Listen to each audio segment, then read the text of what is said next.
Akin na pong puputpurin po sa may tapat ng patilya.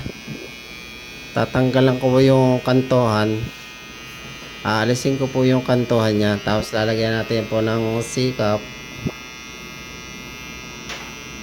Tapos lilinyahan po natin yun sa may likod ng tenga. Para sa pag-aahitan ko, kita ko na yung kanyang pag-aahitan.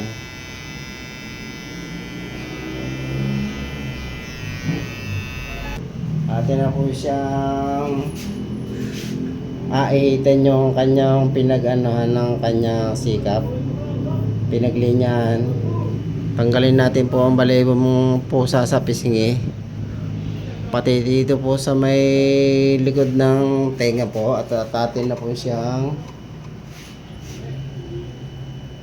lalagyan ng linya. Sasairin na po natin yung pinaglinyahan para malinis naman po yung kanyang sa likod ng tenga. At atin na rin po isasalungat para mawala na rin po yung kanyang maliliit na mga balahibong pusa.